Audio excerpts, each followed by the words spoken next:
Greetings. This is Module 2.2 of Spillover, Tracking and Predicting Pandemics. Today we'll be discussing models and timeliness. A short recap. Remember, a powerful piece of information in determining the spread of an infection, and thus its impact on population, is calculating how likely it is to be transmitted or move among individuals. While it has its drawbacks, the reproduction number, or R, is a particularly useful tool here.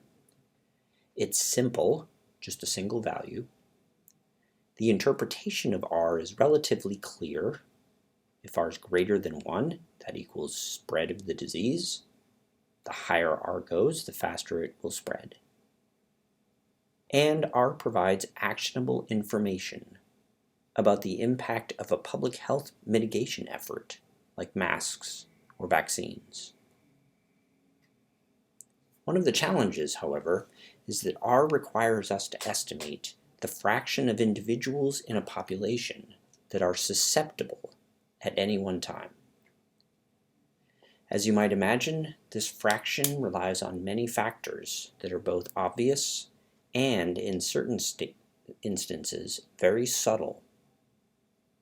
These factors will change over time, and they are different for different infections or even potentially strains of an infection. One of the things that we look for is a good way to measure this fraction of susceptible people, or S, over time.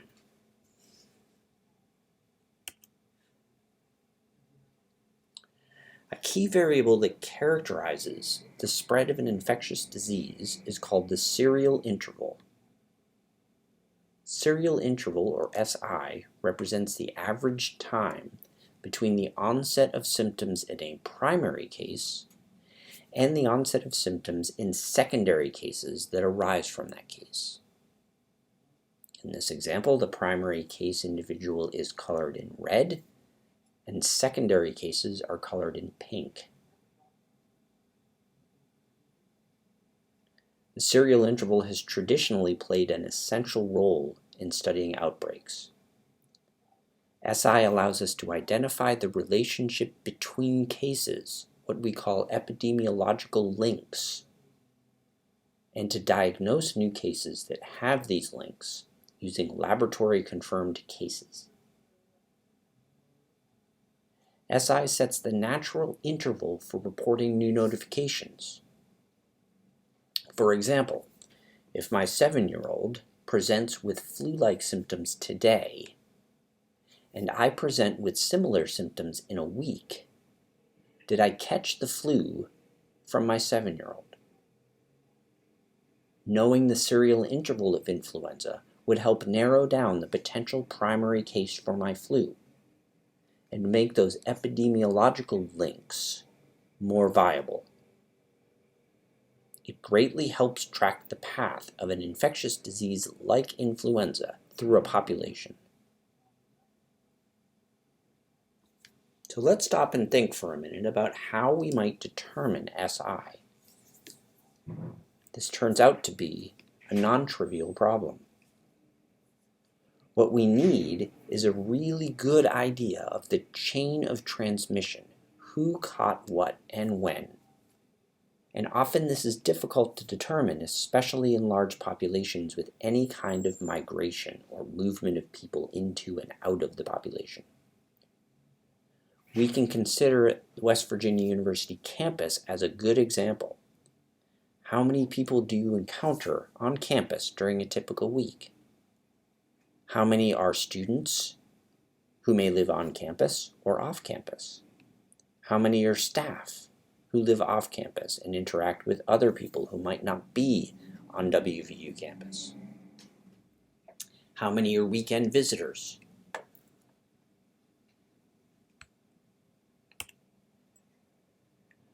Without a firmly established base of evidence, we consider it problematic to use serial interval to make adequate clinical or infectious control decisions. Typical values for the serial interval of an infectious disease are often difficult to find. Sometimes they're imprecisely reported, or they may lack references to the original data and so are impossible to validate. This occurs in large part because they're driven by a need for speed. If you don't act quickly in the early stages of an outbreak, that outbreak has the potential to turn into an epidemic or even a pandemic.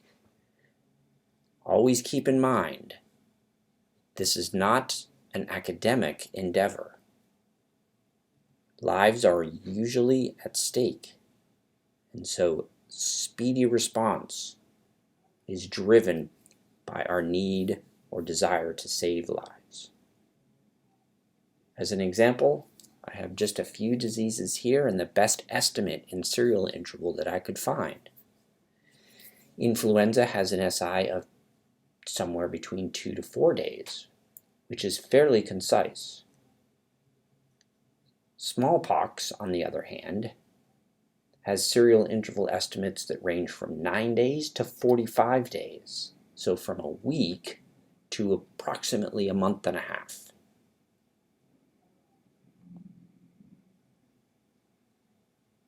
The original observations that underlie these reported values for serial interval can't always be identified.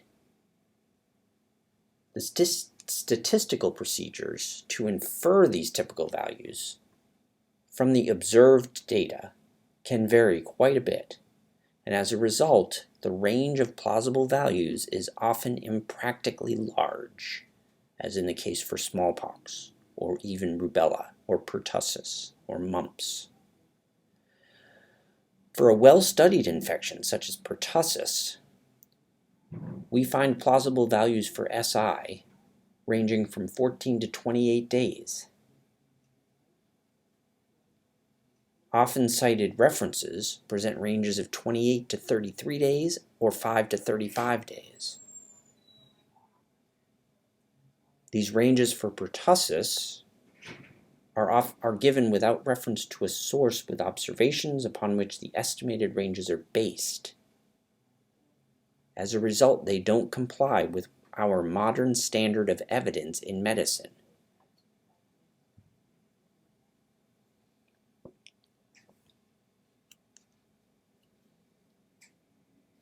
One way to estimate serial interval is by tracking peaks in case counts in a population. This is most easily done in households or other so-called congregate settings that have minimal outside mixing. If we determine the ICC, or the index case-to-case interval, by measuring the distance between peaks in frequency of cases, we can see that it's similar to determining the period of a sine wave. In this graph from the American Journal of Epidemiology in 2014, we see the ICC interval in days plotted against the relative frequency of cases. ICC intervals will be different in different settings, and so usually we determine the distribution rather than an exact number.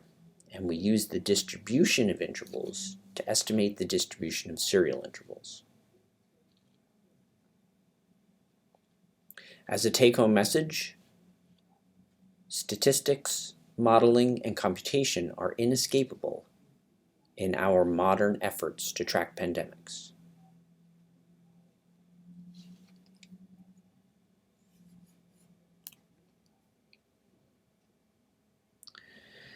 Serial interval ranges are a fact of life. Again, we work with the data we have.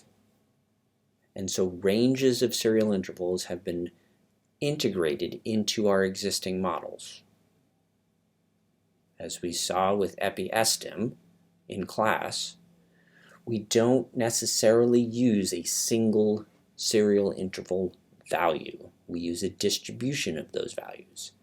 Sometimes we We derive that distribution from underlying case counts, and sometimes we use a more generic model if those data are not available or are not valid.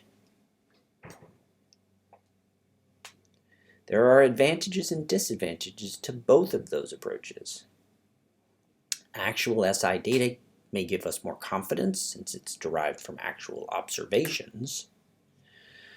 However, it can often be difficult to obtain this data, and it may suffer from a lot of missing data. A model of the serial interval distribution is much easier to obtain and quickly. That's important because it enables rapid pandemic tracking. However, while a good model is useful, a poor model can be worse than useless. It can be wrong, it can be difficult to interpret, and it can lead to incorrect public health decision-making down the line.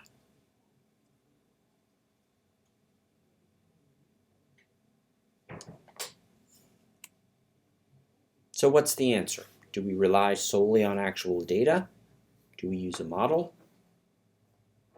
There is no great answer.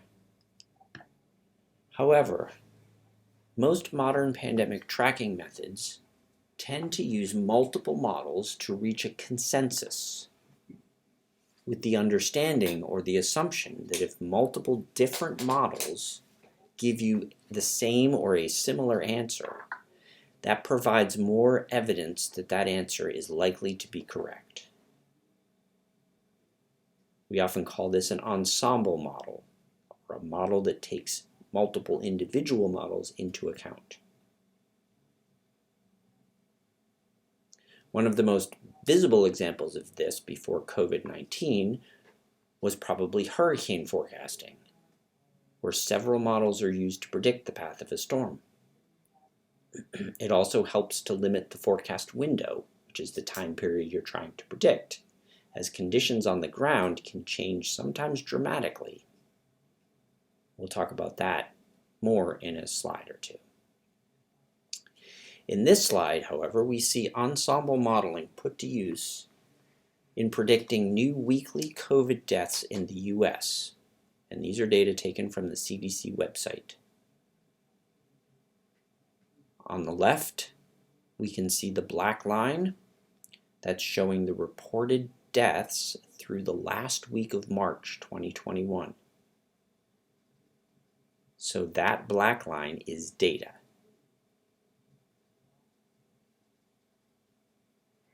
We can also see all of the colored lines which show the individual models used to predict weekly deaths into the near future. Each different model is represented by a different colored line, and the gray shading that you see represents the 95% confidence interval around each model. Notice the wide disparity in the predictions from the different models. Some predict an increase, some predict a decrease, some predict no change. Also notice that the rates of change of different models are extremely different. Compare two of the MIT models here, the one in dark purple and the one in light green. Now imagine that you're a public health official and you need to make some decisions in order to mitigate the COVID death rate moving forward. If you take the first MIT model, the one in dark purple here, then you may order some more stringent methods such as a mask mandate or partial or complete lockdown. If you take the second MIT model in light green, then you might advocate for staying the current course as it seems to be working. This decision is crucial, and so your choice of model here is crucial. If you lock down too hard, and the first dark purple model was actually incorrect, you risk severe economic loss, mental health issues, and loss of public trust. But if you stay the course based on the second model in light green, then you risk the potential of increased COVID deaths and increased spread.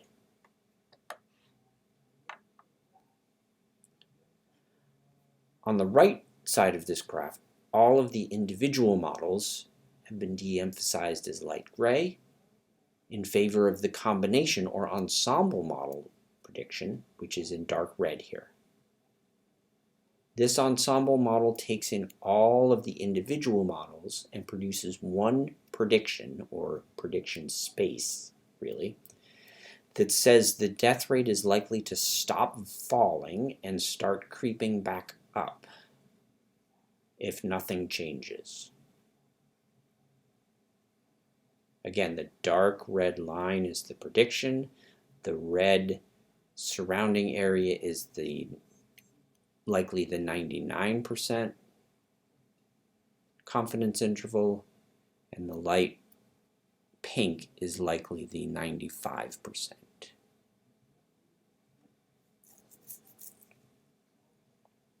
It remains to be seen if this is the right answer. Note how wide those confidence intervals are, though. Even for the ensemble model, they encompass both a significant increase, they encompass both a significant increase in death rate and a significant decrease in death rate.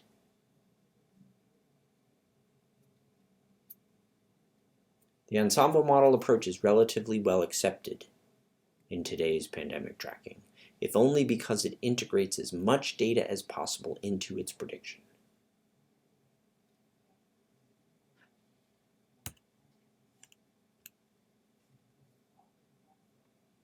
Okay, as we've alluded to quite a few times, timeliness is a key attribute of surveillance systems for reportable infectious diseases. The more quickly we can incorporate data into our models, the faster we can respond to potential upcoming changes in an outbreak. Timely surveillance data are used by communities to allocate resources and decide when to tighten or loosen a range of prevention measures. However, given delays from infection to symptom onset, delays in care seeking, collection of specimens, laboratory testing, reporting of test results, public health authorities are always tracking reportable diseases at a significant time lag. This is one important drawback to using a measure such as R to try to track pandemics in time to inform effective public health responses. One approach that's been tried recently is to monitor pre-diagnostic data sources. For example, emergency department syndrome surveillance, internet searches and social media posts about a particular disease or about common symptoms of that disease. Participating in surveillance based on self-reported symptoms. And even more modern technologies such as smart thermometers that track temperature and report it to a central database. One approach here was developed by Google called Google Flu Trends, or Google Flucast, where they used Google search terms to try to predict an increase in influenza. Such approaches can improve timeliness because they do not have to go through the laborious reporting process. However, they often do so at the expense of specificity. As an example, they may suffer from an inability to distinguish increases in respiratory illnesses that share symptoms for example, influenza and COVID.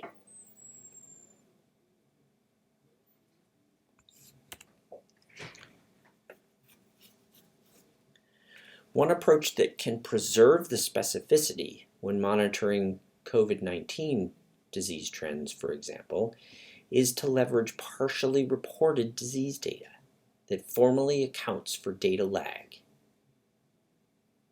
In other words, not going through the entire process of reportable disease logging. This approach is generally broken down into two broad categories, termed nowcasting, which is predicting the present, and hindcasting, predicting through the day prior to the present. The difference between these two is somewhat semantics. All we really need to care about is nowcasting is predicting now, and hindcasting is predicting the very, very recent past. What these two groups do, is they really describe a wide range of statistical adjustments that are used to fill in data that have not yet been reported. And they try to offer a more up-to-date picture for what we call situational awareness. Nowcasting has become increasingly popular in a wide range of fields, not just infectious disease tracking, but weather, financial markets, earthquake response, even airplane flight volume.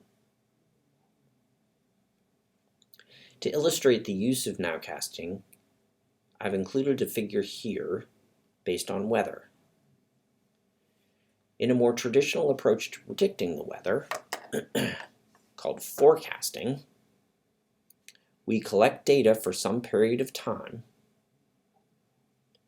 then a prediction model runs, it yields a forecast. While the model is running, no new data are incorporated into the model, and at the end of that time we get a forecast based on data that is already several time periods old. In this case, we're looking at hours. That's the primary challenge to forecast models, is that the data is quite old by the time the forecast is released. Nowcasting simply compresses that delay thanks to increased computing power and better models. In addition, and very importantly, nowcasting models run while new data is still being collected and integrated into the model. This allows nowcasting models to be very responsive to recent changes in conditions.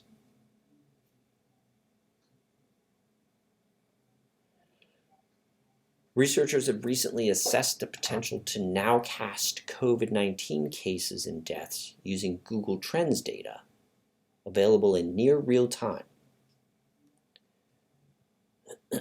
They've applied a range of modeling approaches that leverage reporting delays to estimate the number of not yet reported cases and deaths. And they use mathematical models to exploit COVID transmission dynamics. These are just a few of the ways that nowcasting has been extended from weather forecasting systems to COVID-19 forecasting systems. In a majority of these approaches, the nowcasting model or mechanism relies on accurately estimating the distribution of reporting delays. However, infectious disease transmission itself contains an important temporal component in that the incidence of disease is correlated from one time point to the next. Integrating this component has been shown to dramatically improve nowcasting performance, particularly in COVID-19.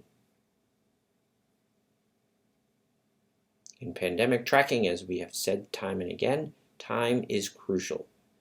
Knowing the status of yesterday, for example, are infections or hospitalizations increasing yesterday, is what we call actionable. Knowing the same a month ago is not actionable because the results of a month prior are already, as we say, baked in. Knowing the status of yesterday, however, is something you can respond to and hope to change the trajectory.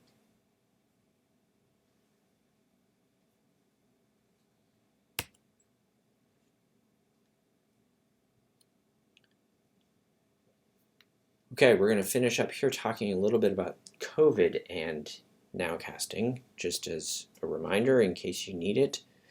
COVID-19 is a respiratory virus caused by coronavirus SARS-CoV-2.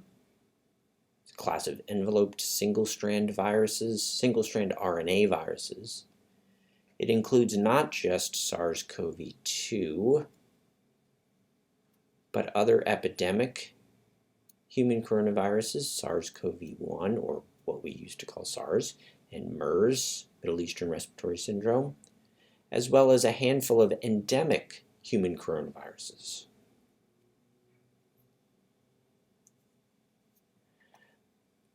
SARS-CoV-2 has an incubation period between 2 and 14 days. And importantly, 20 to 40% of COVID cases are estimated as asymptomatic. And these lead to approximately 60% of secondary infections. Intuitively, if you don't know that you have an illness, you're less likely to avoid other people. You're less likely to take precautions against spreading that illness. Because of the long incubation period of SARS and the large number of asymptomatic cases, by the time we see confirmed case numbers of COVID, the outcome, at least over the next 2 weeks or so, is already what we call baked in. We cannot change the trajectory. This has nothing to do with the timeliness of our data, but goes back to what we talked about on the previous slide, the inherent temporal component, the inherent time component that's built into an infectious disease such as SARS. And that is the incubation period versus the infectious period. As an example, here we're comparing 2 time periods during the COVID pandemic. I've just labeled them P1 and P2. The dotted drop line here shows the time when cases start to increase. That's daily positives in the light orange. Each increase in cases is followed inevitably by an increase in COVID-related deaths, shown here in red, and starting at the solid drop line.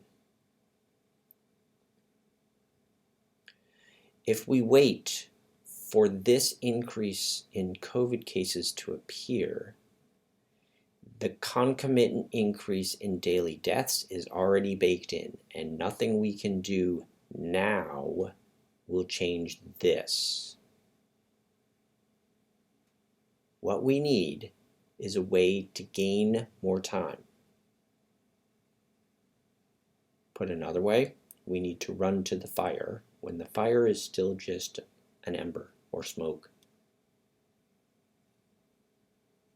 This is perhaps most evident for COVID-19, but applies to all outbreaks in general.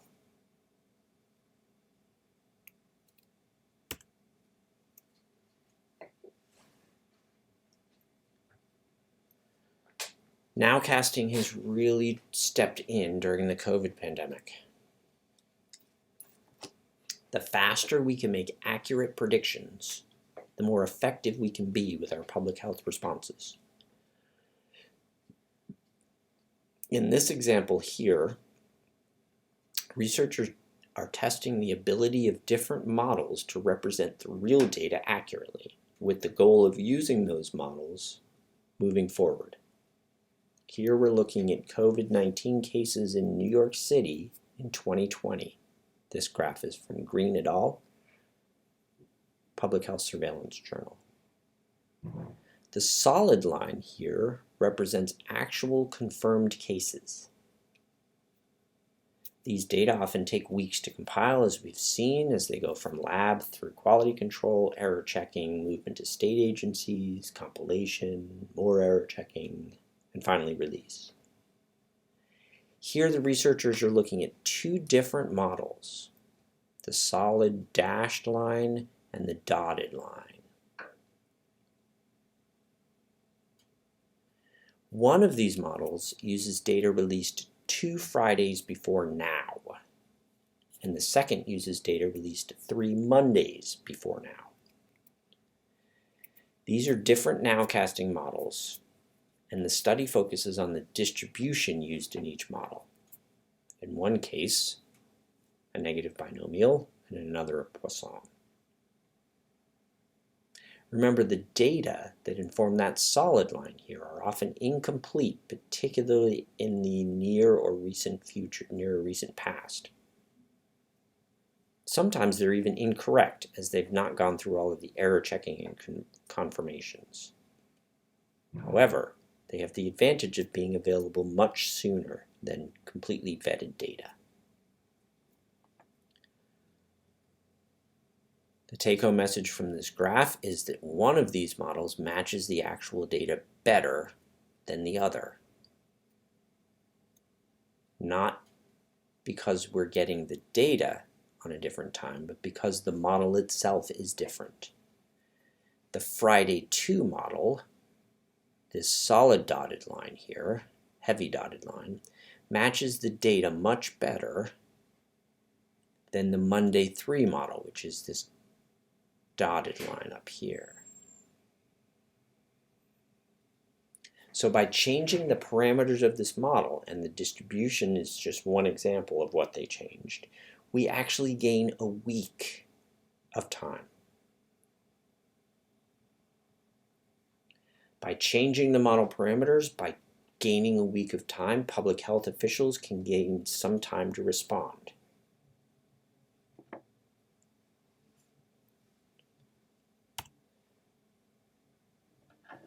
Hindcasting, to finish up our discussion today, is also being used to predict aspects of COVID-19 pandemic.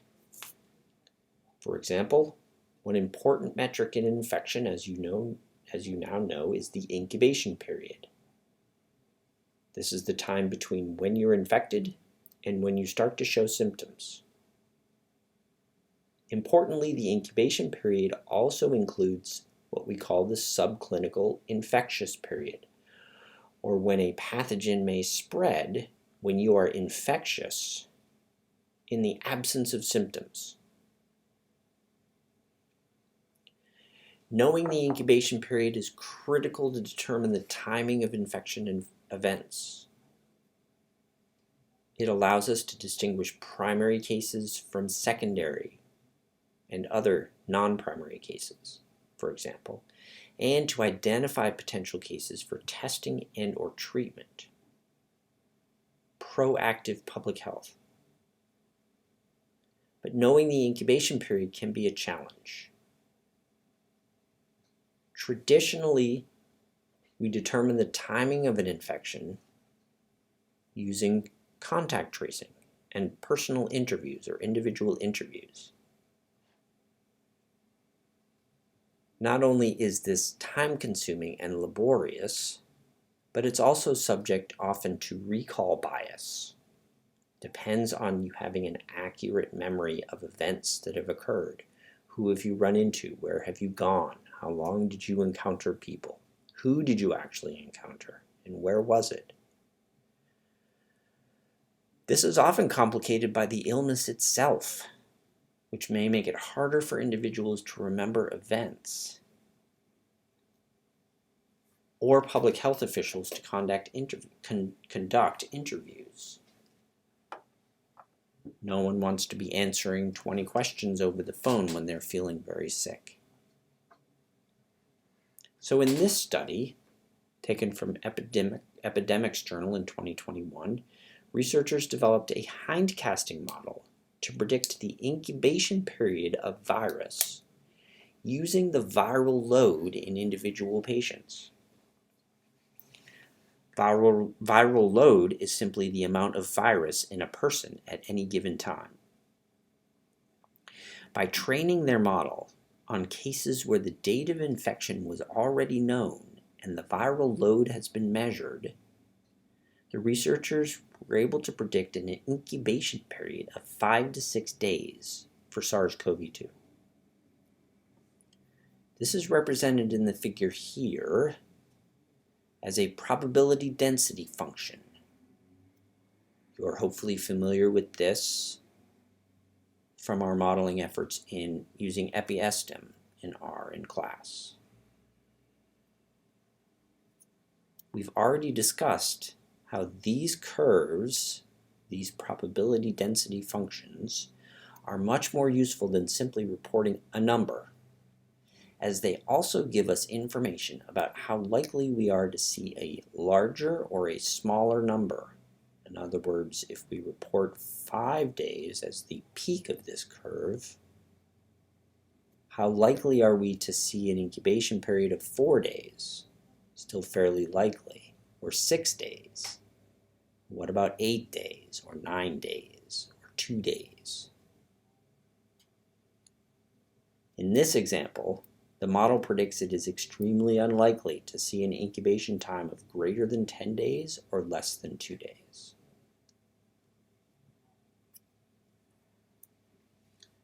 The take-home message here is that we can use information such as viral load to estimate the incubation period.